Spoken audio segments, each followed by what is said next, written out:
En 2026, à l'heure du numérique et de l'intelligence artificielle, beaucoup de gens se posent la question de savoir comment se faire de l'argent. How to make money. Grâce au design graphique, en utilisant des outils basiques et simples. Et pour ce faire, on va parler de ça aujourd'hui avec une personne de qualité, avec de multiples casquettes, dont d'infographes également. Sinon, je vous laisse découvrir ça tout de suite. Bonjour, monsieur le professeur. Bonjour, chef. Sinon, vous pouvez prendre place. Merci. Hello, mes money makers. Aujourd'hui, on parle de l'argent. Comment se faire de l'argent grâce au design graphique. Et aujourd'hui, comme je l'avais annoncé, j'aurai avec moi une personne de qualité avec de multiples casquettes. Je laisse à monsieur Michael Chimanga le temps de se présenter. Bonjour, monsieur Michael. Bonjour, cher Joël Kibé. Oui, je suis Michel Browser Chimanga. Voilà, c'est le nom Browser qui est le plus connu. Alors, je suis ingénieur, assistant des universités. Je suis aussi formateur. Voilà. Je suis aujourd'hui là avec les points sur les i, présentés par monsieur Joël Kibé. Sinon, monsieur Browser, vous nous avez dit que vous êtes formateur. Formateur dans quoi particulièrement?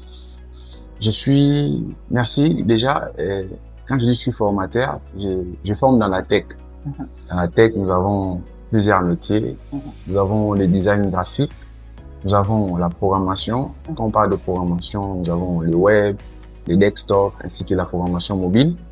Et aussi, nous avons tout ce qui est sécurité et tout ce qui est maintenance, tout ce qui est informatique. Je tourne tout autour. Wow. Sinon, par rapport à l'argent, nous on aime l'argent, on aime gagner sa vie correctement. On voit que vous donnez des formations en design graphique. Et on aimerait un peu savoir ce domaine-là. Comment tout a commencé pour vous? Ouais, personnellement, moi aussi, je suis surpris. Parce que l'idée de base, quand j'ai fini les humanités, avec les parents, vous savez, les parents africains, comment ils sont, avec la dureté et tout, mon père, il disait que je devais aller faire la médecine. Wow. Voilà, oui, la médecine. Et qu'est-ce qui s'est passé? Bon, ça ne m'intéressait pas vraiment trop. Parce que j'ai fini en biochimie, je devais aller faire la médecine. Déjà, dès les bas âges, j'étais en train de faire des croquis, des dessins. J'ai conservé des bandes dessinées sur papier avec des stylos et crayons. Ça veut dire que j'avais en moi cette passion pour le design, déjà qui était un peu étouffée. Parce que en Afrique, on a toujours tendance à minimiser les designers, les graphistes, les infographes, les photographes. Ils ne sont pas vraiment considérés dans notre société. Exactement. Nous pensons que c'est vraiment les sales boulots. Alors, dès lors que je suis venu à l'UNIKIN, j'ai pris mon inscription en informatique et mathématiques. Et en première année, oui, on a essayé de s'adapter, apprendre tout ce qui est informatique, essayer de maîtriser la machine. Et ensuite, il y avait toujours ce côté-là en moi. Je me suis dit que je devais aller m'intéresser un peu à la photographie.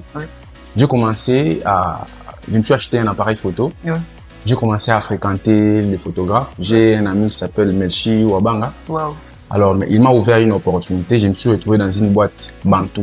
Alors, Bantu Record, et il travaillait sur tout ce qui est photographie.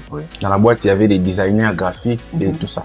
Ça veut dire que c'était des amis de l'Académie des Beaux-Arts qui s'étaient réunis pour pouvoir commencer à concevoir des visuels, faire des montages de films.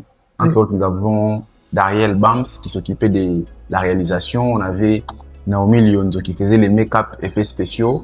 On avait Joe Modia qui s'occupait du graphisme et puis il y avait Melchi qui s'occupait de tout ce qui est photographie. Alors, après avoir nourri la photographie, j'étais quand même suffisamment compétent et j'ai commencé à former les photographes. Et à l'UNIKIN, j'ai ramené ces compétences-là à l'UNIKIN dans ma promotion. Je crois que quand j'étais en L1, j'ai formé, je crois, 4 à 5 photographes. Aujourd'hui, ils sont en train de se débrouiller. Il y a Rara Creative, il y a BM Shoot et les autres. Aujourd'hui, ils sont devenus des photographes indépendants. Et de l'autre côté, bon, je faisais aussi des affiches. C'est né comme ça. Je me suis dit, pourquoi ne pas commencer à créer des visuels pour moi-même, commencer à poster. Et dans votre parcours, sans vous couper la parole bien sûr, y a-t-il eu des personnes qui vous ont le plus marqué pour que vous puissiez vraiment bâtir cette passion de designer graphique? Oui, oui. Oui, il y a un ami de ma promotion, c'est d'ailleurs le plus grand designer que je connaisse. Wow. Donc, Daniel Bams. wow. C'est monsieur-là, il m'a épaté. Donc, je n'ai jamais vu un design raté chez lui. Wow. Alors, c'est parmi les figures. À part lui, il y a Joe Moudia, il y a d'autres designers sur les réseaux sociaux, les réseaux que je consulte le plus souvent, Pinterest. Je vois d'autres designs créatifs qui essayent un peu de nourrir une passion en nous. Voilà un peu. Et surtout dans vos débuts, quand vous avez commencé, vous nous avez parlé de cette dureté qu'ont les parents africains, quand leurs enfants ont peut-être la passion de faire le métier de leur choix. Comment vous avez su relever les défis et malgré ça, vous maintenir dans les designs graphiques comme vous les faites actuellement? Ouais, les designs graphiques, c'est déjà un domaine qui s'apparente, qui accompagne un peu ce que j'ai fait. Je suis informaticien. Mon père aime aussi l'informatique. Alors, je me suis dit, pourquoi les frustrer? Je vais faire d'abord quelque chose qu'il aime aussi. De l'autre côté, je peux en parallèle développer mes passions sans pour autant déranger ce qu'il aime, voilà. Donc, du coup, vous avez fait une pierre deux coups, comme on le dit.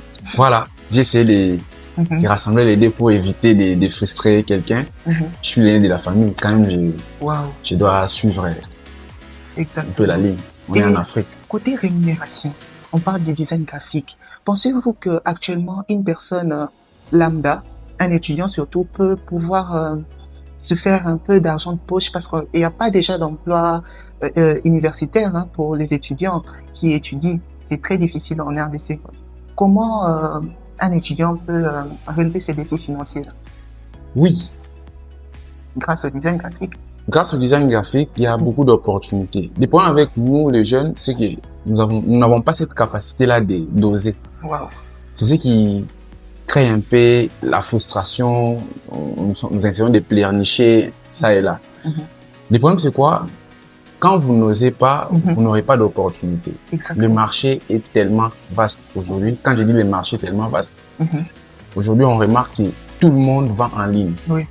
Ça va? Et il y a les réseaux sociaux qui est là, que nous pouvons exploiter pleinement. Commencer à créer des petits visuels, des affiches pour toutes ces personnes-là, pour les boutiques qui vendent en ligne, pour toute la communauté qui est en ligne. Ça veut dire que nous avons vraiment des ressources que nous n'arrivons pas à exploiter. Voilà. C'est ce qui crée un peu de frustration. Mais moi, je pense que avec les designs graphiques, une personne qui est consciente, il peut facilement se faire de l'argent avec les réseaux sociaux. Voilà. Et sinon, par rapport à, vous nous avez dit que vous êtes formateur. Et formateur où particulièrement? Dans quelle institution? Oui, ça c'est une question. Voilà. Et dans quelle institution? Je commence d'abord par l'université mère, l'université de Kinshasa. À part l'université de Kinshasa, j'ai eu l'opportunité de fréquenter l'Institut national des arts, communément appelé l'INA. J'avais un cours là avec eux, le cours des effets spéciaux, avec les gens qui font le département des cinémas. Et à part ça, il y avait, j'ai un cours à l'université Omnia. J'étais aussi à l'école supérieure des management, SMK. J'ai eu aussi à donner un cours d'infographie. Voilà. Mais l'université d'attache, c'est l'université de Kinshasa. Toujours dans ce cadre-là, avec votre carrière professionnelle de formateur, comment cette attache à votre profession contribue-t-elle à l'évolution de votre art et surtout à vous personnellement? Oui. Personnellement, je pense que un enseignant doit normalement commencer à créer des contenus pédagogiques. Quand je parle de contenu pédagogique, ce que j'ai fait pour moi-même, j'ai essayé de ramener le côté design. Vous allez voir un cours qui n'a pas trait au design, mais les contenus qu'on va créer, on va mettre des illustrations pour amener les étudiants à une meilleure compréhension. C'est ce que j'ai fait. Ça veut dire que j'ai fait de mon mieux pour pouvoir introduire les designs dans tout ce que j'ai comme cours pour essayer d'immerger et d'attirer l'attention des étudiants. D'attirer l'attention des étudiants, voilà, avec des diapos, des posters, ainsi de suite. Sinon, les amis, nous sommes avec monsieur Michael Chimanga, designer graphique. Aujourd'hui, nous parlons de comment se faire de l'argent grâce au design graphique. Et sinon, monsieur Michael Chimanga, comment une personne lambda bien sûr, qui s'est dit que non, moi j'aime les designs, je veux débuter dans les designs et me faire de l'argent. Comment cette personne doit s'y prendre pour vraiment se faire de l'argent et pouvoir un peu s'y retrouver un peu? Voilà. Ça encore, c'est une très belle question. Merci Joël. Il faut, premièrement, comme je l'ai dit toujours, le design, c'est un domaine de patience. C'est un domaine de patience. Je remarque ça chez les jeunes. Les jeunes n'ont plus cette patience-là. Les gens ne veulent plus apprendre. Les gens n'arrivent plus à consommer une vidéo de plus d'une heure pour pouvoir apprendre. Premièrement, les gens qui veulent se lancer, ils doivent commencer d'abord par être patients, d'avoir cette volonté, cette motivation d'apprendre, d'acquérir des compétences. Après, ils doivent avoir un portfolio en ligne pour aller les mettre en avant. Disons, ils peuvent commencer à partager des vidéos, ainsi de suite. Et avec les réseautages, il y aura la possibilité qu'ils puissent se trouver des clients et puis se faire connaître. Et voilà. Vous jugez que le métier de designer graphique peut être vraiment source de revenus en RDC? Bien sûr. La RDC, nous avons une population, une très grande population qui est sur les réseaux sociaux. Et presque, moi je connais beaucoup de personnes qui vendent des trucs en ligne, qui ont ces besoins-là, qui n'ont pas de logos, qui n'ont pas d'affiches. Il y a des événements chaque jour en RDC, le mariage, la conception des invitations, des conférences, des églises. Ça veut dire que le marché, le besoin existe. Et je pense qu'il y a peu de designers pour le faire. Très généralement, moi quand je me lance, je crois qu'à un moment donné, je deviens très saturé. J'ai des affiches à concevoir, des invitations, des logos, ainsi de suite. Voilà. Waouh. Et il y a une phrase qui me revient en tête comme ça: commencez petit pour finir grand. Comment vous pouvez faire votre parcours en fait? Comment vous pouvez décrire votre parcours de vos débuts à la personne que vous êtes actuellement grâce au design graphique? Oui, mon parcours, ça n'a pas été facile. Sauf que je suis déterminé. Je suis très déterminé. Et il y a un élément qui est très important dans tout ça, c'est la discipline. C'est-à-dire une personne qui est très disciplinée, je sais répartir mon temps sur les heures où il faut que je puisse bosser et les heures où je dois me divertir. Exactement. Et voilà, c'est ce qui détermine un peu le parcours. Sinon, sans cela, rien de bon et sans cœur. Voilà, on ne savait pas ce qu'on est aujourd'hui. Wow. Sinon, monsieur Michael Chimanga, par rapport à cette formation que vous martelez dessus pour la jeunesse actuelle, le fait de se former pour devenir plus compétent dans le milieu professionnel. Dernièrement, j'ai pu apercevoir quelques affiches dans la faculté des sciences, notamment au département de mathématiques informatiques. Il y a une formation qui est organisée par vous, de design graphique. Vous pouvez nous en dire plus à ce sujet-là? Oui. Nous avons une formation qui va débuter C4 au 8 mai. C'est une formation de 5 jours destinée aux étudiants qui sont censés apprendre, qui veulent acquérir des compétences. Et il y a des modules vraiment conçus pour une personne, soit pour les étudiants, après avoir appris, ils seront possibles, soit ils seront en mesure de pouvoir déjà se lancer dans les marchés et puis se faire de l'argent. Prenons la conception des logos, la conception des posters, des designs pour les réseaux sociaux. Nous avons la conception des contenus pédagogiques, déjà avec les slides, les PowerPoint et tout. Et il y a aussi la conception d'affiches, des invitations, d'anniversaires. Voilà. Ça veut dire dans la formation, je suis en train de les orienter vers le métier. Et ce qui est sûr avec moi, c'est que après, j'ai fait toujours les accompagnements. Ça veut dire que je ne me limite pas à la formation. J'accompagne les participants jusqu'à avoir une certaine maîtrise. Wow. C'est vraiment passionnant et intéressant de voir combien vous lancez vraiment à la formation de la jeunesse qui sera la relève de demain. Merci. Surtout par rapport au design graphique. Beaucoup de gens s'interrogent également par rapport au montant qu'un entrepreneur indépendant qui veut se lancer dans le design graphique doit avoir.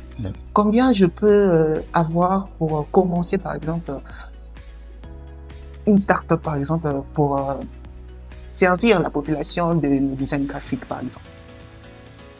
Là encore, c'est une très belle question. Merci, Joël.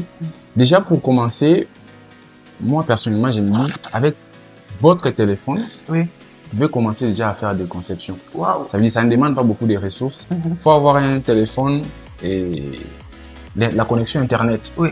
Avec ces deux éléments, vous pouvez déjà créer votre propre entreprise pour concevoir, parce qu'il y a des logiciels qui sont très simples, qui ne consomment pas beaucoup de ressources, comme par exemple le logiciel Canva. Ok?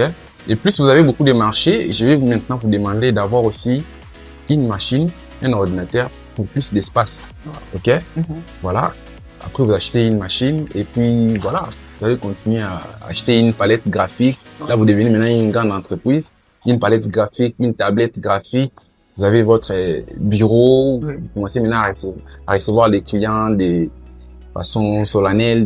Professionnelle. Voilà, voilà. Surtout par rapport à cet outil, beaucoup méprisé par les designers et méconnu aussi de plusieurs designers. Canva, un outil basique et simple que vous pouvez avoir sur votre téléphone. Au lieu de suivre TikTok à longueur de journée, bien sûr, vous pouvez l'avoir. Monsieur Michael Chimanga, vous pouvez nous en dire plus à ce sujet? Comment vous pouvez faire des aussi beaux designs grâce à un outil aussi basique? Oui. Bon, personnellement, ce que j'ai remarqué avec les designers congolais, permettez-moi les termes, il y a de l'orgueil. Wow. Chez les designers graphiques. L'orgueil, c'est à quel niveau? Les designers, ils arrivent à minimiser les logiciels qu'ils n'utilisent pas. Ça, c'est un problème. Wow. Être créatif, personnellement pour moi, c'est la capacité de mettre en place des choses wow avec des logiciels qui sont très simples. Je prends l'exemple de Canva, qui est un logiciel qui est très simple, facile à prendre en main. Mais les super designers, les gens qui se sont autoproclamés super designers, ils arrivent quand même à minimiser ces petits logiciels-là. Mais moi, personnellement, je conseille très souvent aux débutants de commencer petit. Ça dépend aussi de la taille du projet et ce que vous voulez faire. Et on ne doit pas avoir des designers qui sont orientés logiciels. On doit seulement avoir des designers qui savent c'est quoi le logiciel qu'ils veulent utiliser pour tel ou tel autre métier. Voilà. Mais avec ces logiciels-là, c'est un logiciel très basique, mais est-ce qu'on peut, en l'exploitant, utiliser vraiment, élargir son potentiel dans les domaines du design graphique avec Canva? Oui, Canva aujourd'hui, il a intégré plusieurs possibilités. D'ailleurs, ils ont acheté Affinity, qui nous permettra maintenant de vectoriser. On peut commencer à faire des vecteurs avec Canva. Ils ont vraiment élargi les champs avec Canva. Surtout si vous êtes en mode payant, vous avez la possibilité. Ils ont plus de 100 applications incorporées à l'intérieur. Alors, si vous passez en version payante, vous avez des outils qui vous permettent de supprimer l'arrière-plan en un clic. Vous avez la possibilité de faire d'autres choses. De faire des incrustations, de faire tout ce qui est design graphique avec Canva de façon très simple sans vous passer beaucoup de temps. C'est ça les problèmes avec Canva. Canva vous permet de travailler dans un temps très réduit. Tandis qu'avec d'autres logiciels, on a souffert. Avec Photoshop, déjà pour supprimer l'arrière-plan, il fallait souffrir. Aujourd'hui, on a des outils comme l'IA par exemple qui nous permet de faire cette suppression en un rien de temps. En un seul clic, on peut supprimer déjà l'arrière-plan. C'est d'ailleurs ça l'avantage d'avoir des outils très basiques comme Canva. Je me dis par exemple que non, je suis dans un transport et qu'il y a un client qui me fait une commande qui non, j'ai besoin d'une affiche maintenant. Je ne vais pas ouvrir ma machine pour commencer à faire du calque avec Photoshop. Vous avez déjà eu à rencontrer ce genre de cas-là? Oui, oui. Je suis déjà tombé dans ça plusieurs fois. J'ai conçu une affiche avec Photoshop, j'ai renvoyé et je devais aller voir les parents. J'ai reçu un appel qu'il y avait des erreurs, qu'il fallait faire des modifications. Je n'avais pas ma machine, j'avais laissé ma machine. Je comprends que c'est un problème. Mais si j'avais Canva, j'avais conçu avec Canva, j'aurais cette facilité-là de faire quoi? De me connecter juste et puis de faire des modifications et puis envoyer au client. Un outil très basique et simple. Très basique et simple. Pas très basique, un outil très puissant et simple. Merci pour la correction, monsieur Michael Croiser. Et par rapport à ce domaine-là, toujours du design graphique, vous avez parlé précédemment de l'IA. Vous avez dit que grâce à l'IA, vous pouvez améliorer vos designs.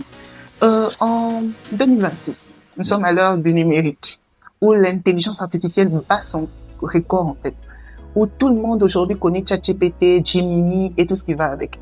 Comment concevez-vous l'idée qu'un jeune puisse utiliser l'IA pour générer par exemple un design pour son petit commerce ou pour son entreprise.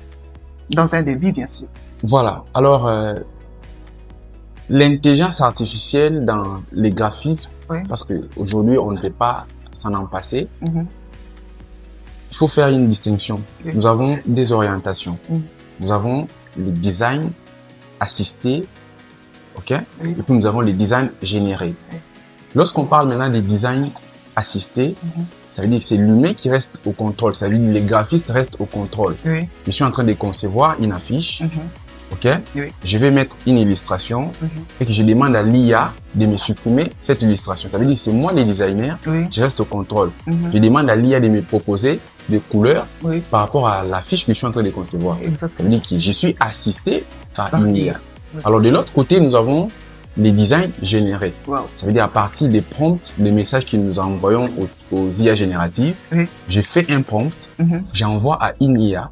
Ok? C'est l'IA qui va réfléchir à ma place pour pouvoir me générer quelque chose. Ça veut dire là, c'est l'IA qui est au contrôle. Moi, je suis seulement en train d'orienter. Maintenant, pour les jeunes qui veulent s'aventurer avec l'IA, moi personnellement, je conseillerais toujours d'avoir d'abord des bases sans l'IA. Ça veut dire comprendre d'abord ce que c'est les graphismes, comprendre la notion de l'image, c'est quoi une image, de comprendre c'est quoi la typographie, de comprendre les notions de couleurs, de dégradés. Parce qu'avec ça, vous aurez la facilité de faire les designs IA générés. Pourquoi? Parce que vous aurez à bien texter, à bien élaborer le prompt pour pouvoir envoyer à l'IA. Ok? Une personne qui comprend très bien les métiers, les domaines, n'aura pas du mal à pouvoir interroger les IA génératives avec des prompts. Voilà. Et il y a aussi une compétence qui s'ajoute là derrière, c'est l'ingénierie des prompts. Une autre compétence. Oui, c'est toute une compétence que je conseillerais d'ailleurs beaucoup. Parce qu'aujourd'hui, les gens ont du mal à interroger les IA. Vous comprenez? Et vous faites un prompt, vous n'avez pas la réponse escomptée, soit la réponse voulue. Ok? Je pense toujours qu'il faudrait apprendre comment parler à une IA pour avoir la réponse qu'il faut. Et parlons toujours de ce domaine-là. En RDC, par rapport à ce que vous faites dans le domaine du design graphique, est-ce que vous pouvez dire que cela contribue à réduire la pauvreté, surtout dans la jeunesse? Je prends l'exemple. Vous êtes par exemple designer graphique et vous travaillez avec quelqu'un qui vous aide. Est-ce que là, ça peut aider la population à, d'une manière générale, à un peu baisser le taux de la pauvreté, bien qu'il soit fort, surtout dans la jeunesse? Le problème de pauvreté en RDC, c'est bon, il y a une grande responsabilité qui revient au gouvernement et tout. Mais moi, je pense que la responsabilité nous revient nous aussi. Comment? Déjà, une personne qui maîtrise les designs peut travailler en freelance. Il peut être un freelancer, il peut commencer lui-même, il peut avoir des contrats de lui-même. Et là, ce n'est pas au gouvernement de venir vers toi pour te demander d'acquérir des compétences. Le jeune, vous devez apprendre les métiers. Vous devez acquérir des compétences parce que les compétences sont à votre portée. Aujourd'hui, nous avons YouTube. Aujourd'hui, nous avons TikTok. Même TikTok, on dit qu'il y a beaucoup de bêtises à l'intérieur. Mais moi, je me dis que sur TikTok, vous avez la capacité d'apprendre. Sur TikTok, vous allez retrouver, il y a des vidéos pédagogiques qui vous apprennent, même sur le design, même sur l'IA, ainsi de suite. Ça veut dire qu'il faut, au maximum, conseiller à notre jeunesse d'apprendre. Ce n'est pas d'attendre à ce que le gouvernement mette en place de l'emploi, soit des boulots, ainsi de suite. Non.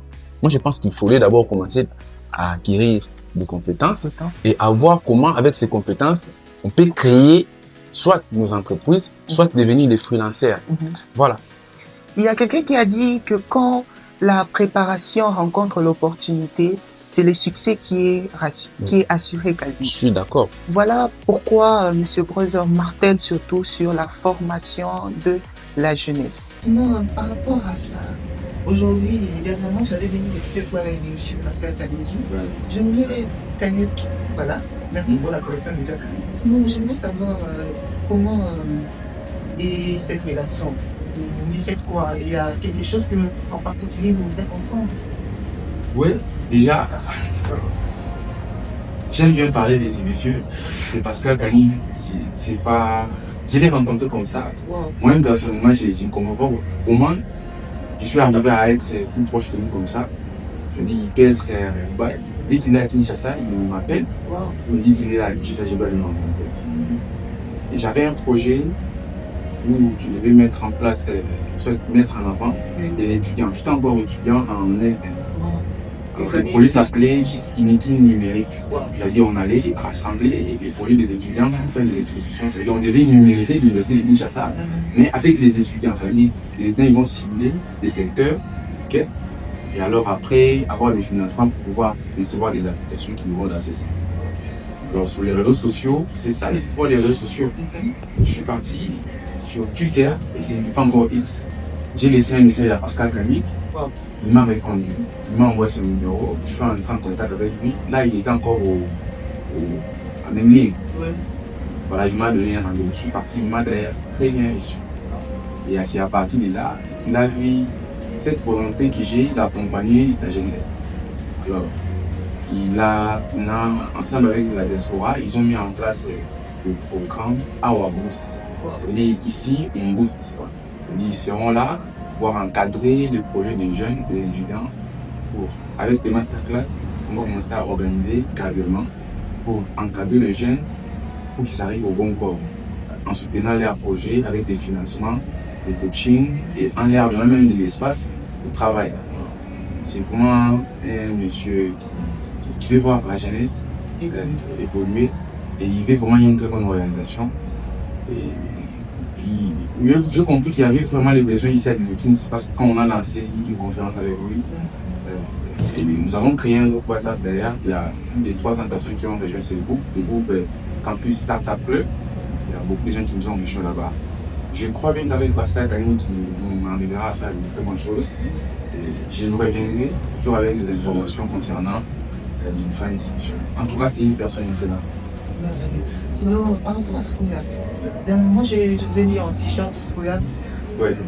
J'aimerais savoir c'est quoi en fait Schoolab. Schoolab, c'est une plateforme. Aujourd'hui, on parle de Schoolab tout d'un coup. C'est une plateforme éducative. Aujourd'hui, en dehors d'être une plateforme, c'est une boîte. C'est eux qui ont mis en place les gens développés. Aujourd'hui, on arrive à récupérer les diplômes d'État. Wow. C'est un projet de Schoolab. Diplôme.cg. Wow. Ça a été développé par les développeurs de Schoolab. Alors, ils sont dans plusieurs domaines. Entre autres, l'encadrement des jeunes aussi avec Schoolab Academy. On veut chiffrer déjà et j'aimerais savoir, parmi tout ce que vous avez à faire en design graphique, quel a été votre plus grand échec en tout cas? Que jusque-là, quand vous pensez à ça, vous vous dites que j'aurais dû améliorer telle chose, j'aurais dû faire mieux. Ouais. Alors, moi personnellement, quand vous parlez du design graphique, je ne m'oriente pas sur les affiches. Okay. Quand vous parlez du design graphique, je vois le multimédia, l'audiovisuel. Et dans ces secteurs-là, moi j'ai touché la conception des affiches, j'ai touché la photographie, ainsi que la conception, soit la réalisation des vidéos. Alors, ce que je regrette, je ne sais pas si je dois poser ça à regret, mais c'est encore en gestation. J'aurais aimé continuer avec la photographie, parce que c'est vraiment un domaine qui a beaucoup d'argent. Malgré ça, il y a des ambitions, j'ai pu orienter à la science. Je ne saurais pas pour l'instant, il y a des études qui sont en train de poursuivre, je ne saurais pas encore les partager pour cette orientation qui demande vraiment une présence physique permanente plutôt. Et voilà, je me suis toujours dit, ce que je rêve, c'est d'avoir un studio qui a tous les matos qu'il faut. Quand faire les photographes, vont commencer à venir pour l'espace pour pouvoir faire les photos. Et je ne suis pas encore formé aussi les photographes. Alors c'est la chose que je n'ai pas vraiment réalisée. Je suis en train de réaliser. Peut-être que la science, l'informatique pourra écraser cette passion de photographe que j'avais. Mais encore du temps. Il y a encore du temps. J'espère que les partenaires qui nous suivent pourront essayer de revenir, financer et puis voilà. Exactement. Sinon, merci Nadine de nous avoir suivis et On a commencé ces podcasts avec vous, avec cette réflexion du design graphique. Comment se faire de l'argent grâce au design graphique en 2026. Et pour finir, j'aimerais demander à M. Poser de conseiller un jeune qui nous suit actuellement. On sait que c'est pas facile, on sait qu'il y a des contraintes sociales et économiques, parfois même il y a le découragement. Mais M. J. Poser actuellement va essayer de vous booster, de vous dire en quelques mots qu'est-ce que ce jeune designer doit entendre pour pouvoir se lancer dans le futur. Voilà, alors si je devais avoir un message pour les jeunes, je vous demanderais de commencer, premièrement. Quand je dis commencer, c'est de ne pas attendre d'avoir tout le matos qu'il faut pour essayer de faire quelque chose. Tu vois, j'aurais là participé à une de mes formations juste avec son téléphone. Il n'était pas complexé, il y avait des gens qui avaient des machines, mais avec son téléphone, il a acquis une batte aujourd'hui. Je vois, il y a cette conception. Je l'ai essayé de faire. Ça veut dire qu'il n'avait pas de complexe. Il faut commencer quelque part avec le but que vous avez et les restes peut suivre. Commencez, soyez discipliné. En dehors de la discipline, soyez motivé. Apprenez les outils. C'est ce qui est très important. Il faut apprendre comment on manipuler les outils. Nous avons Canva, nous avons Photoshop, nous avons InDesign, nous avons la famille Adobe Master Collection, nous avons Corel XD, nous avons CapKit pour les vidéos, il y a 4 shoots pour les vidéos. Vous avez tout un tas d'outils à votre portée et vous avez en plus de cela les intelligences artificielles à votre portée. Ça veut dire la connaissance. Aujourd'hui, il suffit juste d'avoir la connexion et de vous connecter et de faire une très bonne recherche sur Google ou YouTube. Vous allez tomber sur des contenus qui pourront vous orienter sur ce que vous devez faire, voir suivre votre passion. Donc ne soyez pas flemmard, commencez dès aujourd'hui. Après avoir vu cette vidéo, commencez, essayez de faire des petites conceptions. Ne vous laissez pas intimider par les managers des gens. Nous tous, nous avons eu des faibles commencements. On a eu à faire des photos qui étaient trop saturées, avec beaucoup de lumière. Nous avons eu à concevoir des affiches avec multicolores. Aujourd'hui, quand même, nous arrivons quand même à faire la nuance, c'est les nuancer, de faire des très bons dégradés, de faire des affiches un peu percutantes. Alors, c'est ce que je vous recommanderais aussi. En tout cas, soyez motivés. Voilà. Merci beaucoup, monsieur Michael Chimanga. Merci, Joël. Sinon, c'est sur ce point qu'on va clore notre podcast, point sur les. Mais avant de finir, cette fois-ci, on aimerait vous faire connaître l'endroit, cet endroit où ces merveilleux propriétaires vous avez exploité. Ça s'appelle la grappe. Si vous êtes un Niki, n'hésitez pas à le faire à nous derrière l'agronomie. Vous y serez bien et vous allez manger copieusement. Sinon, avant de finir, j'avais un petit cadeau pour monsieur Michael Chimanga. Nous savons que nous sommes dans nos débuts, mais on aimerait bien vous donner ceci. Ok. Et vous dire merci pour votre présence. Je suis très surpris et en tout cas, merci Joël. N'en venez pas. Ça me fait plaisir. En tout cas, j'ai au moins un souvenir du point sur les îles.